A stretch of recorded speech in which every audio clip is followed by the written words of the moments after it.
Brendan Dixon, welcome back to Slothbox. I'm joined by Lauren Parker, the newly crowned IBO Intercontinental Super Flyweight Champion. Lauren, surely you've been waiting a long time to hear that one. Yeah, a very long time. I've been boxing for 12 years, and I think it's a dream that all boxers want. And this really is only step one. Although it's a massive achievement for me, it is only step one because I want to go on to bigger and better things. But to actually get that belt and be crowned the champion is quite something when you work so hard. Do you know what I mean? Yeah. And for your hard work to pay off, it's great. And I've said it before in other interviews, but in my gym, I've got loads of photos everywhere, but there's one blank space on my wall. And I've visualized for years that one day that blank space will be filled with a massive photo of me and my team with the belt around my waist. And I can finally say that I've done that. So, I'm buzzing. I'm not going to lie. It's feeling. Is that photo up, yeah? The photo isn't up yet. I still need to get it printed. Come on, mate. I'm slacking a little bit. I'm not gonna lie. But trust me, it will soon. That will get sent to the printers at some point this week. So, yeah. But yeah, let's go back to the start, mate. How did Lauren Parker initially get into boxing? So it all started with my dad basically taking me to kickboxing shows. I must have been around about 13 years of age, and I just remember seeing the girls that were taking part that night and thinking, wow, like that's incredible. I'd never really seen anything like that before. Or been ringside watching it, and it just blew me away, really. And I just thought it was different to anything else. You're at school doing your netball, your athletics, your football, whatever, but I'd never seen boxing. I was like, wow, that's incredible. It was one of those things where I used to give up things quite easily, join loads of clubs, do 2 or 3 sessions. Now that's not for me. And then with boxing it kind of just stuck. So I ended up starting doing kickboxing. It wasn't until I was about 18 actually that I went to the classes to do that. Did that for about 2.5 years, 2 years roughly. And then we moved on. I then moved to amateur boxing at Stevenage Boxing Club. I was there for a long time, and then we moved on to pro boxing. And it's been a great journey up till now, and it's all paying off. It's great. Exactly, mate. But you mentioned your amateur boxing in Stevenage. It's completely different to the pros, but how did you find your amateur boxing career, mate?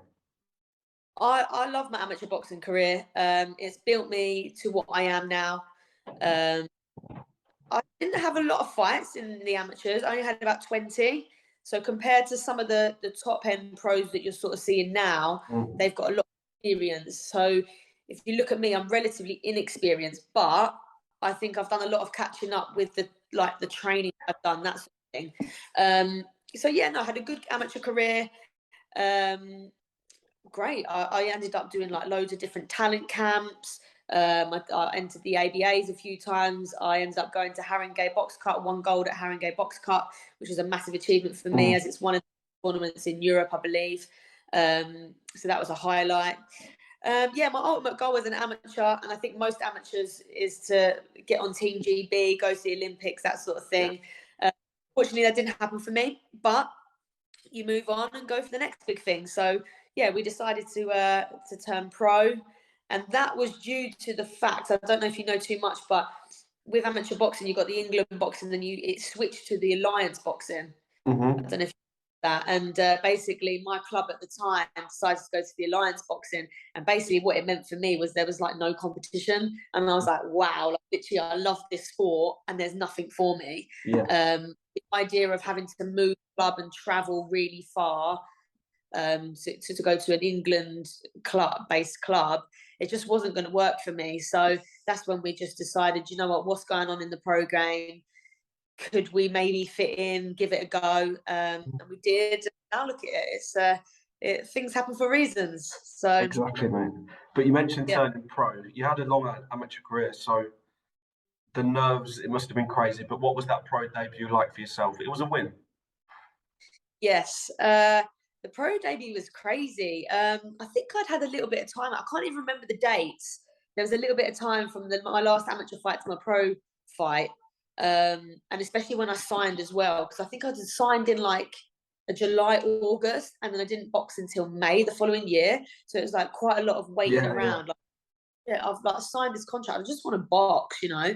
But you know what? That build up made for the night really, and it all paid off. Got the win, and it was just amazing. It was just a great experience. Like your pro debut is great.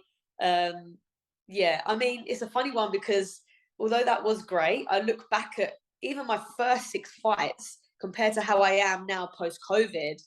I feel like a completely different person. It's crazy. So although it was good, I feel like I'm really only coming into myself now. So I'm enjoying it now. I'm succeeding more now.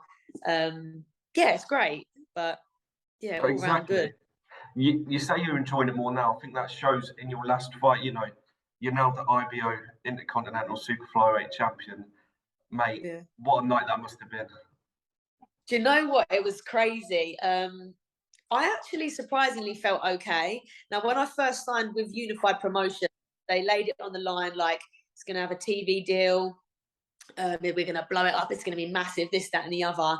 And that's what they did do. And I'd never boxed on camera before, live on TV. That's what they did. And to be honest, the first show that I did with Unified, I was literally bricking it. I was like, oh my God, people are watching me. What if I don't perform great? Blah, blah, blah. But you know what? That is what has built me up. That's what's allowed me to build the confidence. And I'm glad that I had that experience because obviously the fight that I did at the weekend just gone, it was live on the BBC. It was a much bigger platform. The show was massive. It was at the Magna Centre in Sheffield. And I just feel like all that previous stuff had built me to that moment. And yeah, don't get me wrong, I was really nervous, but excited at the same time. Yeah. Able to enjoy it more than say the first show that I did with them. Yeah. But equally, I knew that it was massive. It was a title fight. There was so many emotions running through me because I knew what I was about to step in and do. I believed in myself 100%. I know my abilities, not I'm capable of, but it was still the unknown. You know, I've only got 4-round fights, 6-round fights. So to then step up to a 10-round title fight, it was like shit. Like this is the real deal. You know. But I just took it in my stride. I tried to enjoy it as much as I could.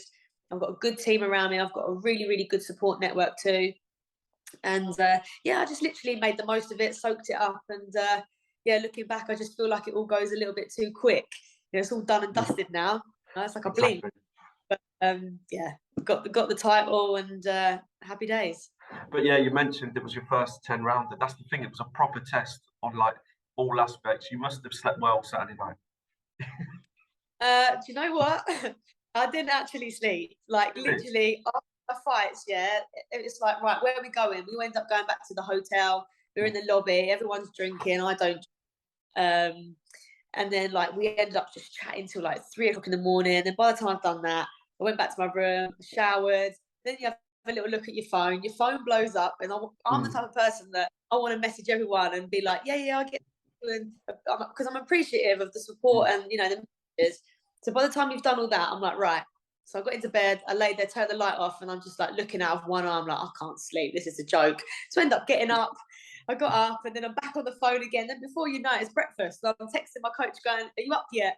So yeah, I literally sleep at all. But do you know what? That literally happens on every fight. And I know that it's coming, but I think you're so built up with so much like adrenaline still. Yeah. And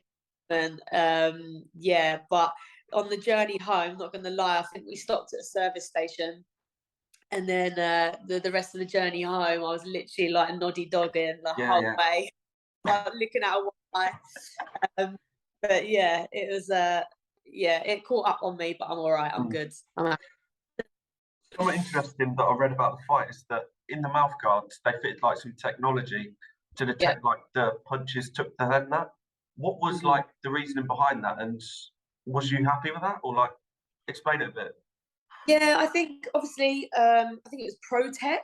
I think that's what the company was, but they're obviously sponsored the evening, and it's a relatively new thing for them to bring through to help with things like just the impact and stuff, and if maybe like the scoring of a fight, or you know if an injury occurred, they can not just take it face value looking at the injured person. They can actually go, well, we reckon they're concussed because they took a shot that scored this on, like, whether it's light, medium, or heavy. And I think just that sort of data is, they're trying to bring it forward to make the sport not safer, because it is what it is, but get an better insight as to what's going on. What's my thoughts on this? To be honest, like, when I got given the gum shield, I'm not going to lie, I wasn't overly happy. One, because the fit wasn't great. Like, I put the fit in, the gum shield in, didn't fit great. My gums bled, and it was like I had to have it sorted a few times. It was quite bulky in my mouth. But I got used to it, to be fair. And when I was fighting with it, I didn't really notice it, so it was fine. But it's just one of those things that I'd had a really nice gum shield made, and then you're told that you've got to wear this. Exactly. And it just for me personally, it wasn't great, but I can understand where they're coming from and how they want to use it going forward. Could be a good tool. But there are a couple of questions that I do have about it, and it's actually something that my mum come up with, and it's like, if you take impact, it's quite sensitive, and but obviously you get hit in the face. But imagine if you're tucking up and you're still getting hit, like here, but they're not. If you was to then refer back to the numbers on the screen, it could show different. But you could be blocking shots, but it could be still scoring. So I don't know where I am with it completely. I think there's perks to it, but going forward, it's not something that I'd like think strongly about, really. Yeah. It's something that probably needs to be worked on a little bit more. But the idea is good, and anything that can improve it, I guess, is a good thing. But back onto yourself, mate. Come on, you're in a crazy moment right now. You're the top super flyweight in the country on box rank. You're in the top 15. What's next for you? Oh, do you know what? I've been asked this question, and I don't actually know what the next steps are, but my manager had said prior to this fight, if I get this fight and I win this fight, which I have, then I'm literally like 2 fights off of potentially going for a world title. So that is the long-term goal. In terms of what's next, I don't know. I don't know whether they'll make me box for another belt, like a Commonwealth, which will help bump the rankings up a little bit. I'm not too sure. Or whether I've got to defend the belt. I'm not overly knowledgeable, but what I do know is whatever's chucked at me, I'm up for it, because obviously I want to upgrade that belt. I'm happy with it, but we all want to bigger and better things, right? So yeah, whatever lies ahead, I'm down for it. But I still need to speak to my manager properly to figure out what is actually next. But I haven't done that yet. So I think I'm just trying to chill this week, not really think about boxing other than the result.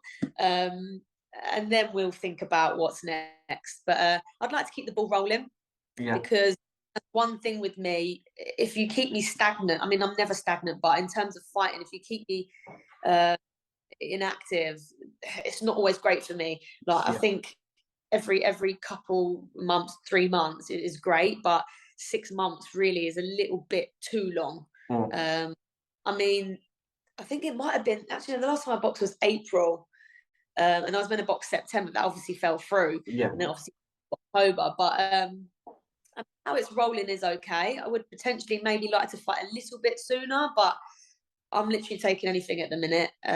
It's all good for me. And they're getting it pretty right at the minute. Unified Promotions, I'm happy with them and where they're going with it. And my promoter, Dana Schofield, has done a fantastic job. I can't thank her enough. She's given us that platform, which I may not have got anywhere else. So yeah, I've got to be thankful for that. So I'm sure with my manager Steve and Susanna, they can come up with a plan of what's best for me. Exactly. Well, I hope that's the case, mate. But moving on from yourself now, I'm sure you've been asked about it a lot. The topic of the moment, Conor Benn and that drug test, testing positive for a woman's fertility drug. As a pro yourself, what do you think to this whole situation? Because it's crazy. Yeah, I mean, the situation is crazy. I think any use of any illegal drug like that is just disgusting. I don't like to say too much because I don't know the ins and outs of things, and I'm not one to really push my opinion out too much. But I heard someone else say that the other day.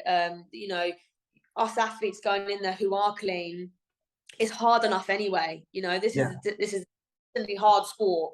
You know, it's a very, very dangerous sport. And then you want to hope that when you're getting in that ring, you're getting in there with someone who's equally clean, who's equally trained as hard as you, but you're on equal, you know. But when you've got someone who's potentially going in there who's enhanced, it's incredibly dangerous. And I just think it's not acceptable, especially at the level of Conor Benn. You know, he should know better. And also, it's your reputation as well that's on the line. It's not good for boxing as well. And I just think he should have thought about it a little bit more, been a little bit more careful. But yeah, I still don't know the ins and outs of things too much. I don't really like to say too much or slate people too much. Yeah, as a professional athlete who's high up in the game, I think should know better. Definitely. But back onto yourself, my final question. Picture this, next year it's Christmas, you know, sat around the fire, maybe you've opened your presents, you might have even had Christmas dinner. Where do you see yourself come the end of next year? What has Lauren Parker done?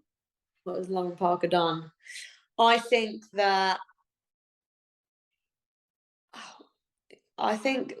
depends if the opportunity is there. If the opportunity is there for world title, and I would have had this world title fight, I believe I'm going to be a world champion. Brilliant. Well, that's how we'll finish it. What a great note to end on. Well, I've been Linda Dixon. It's been a pleasure. She's been Lauren Parker. And yeah, we'll see you again next time. Thank you, Lauren. Absolutely brilliant. Thanks for having me on. Cheers, mate.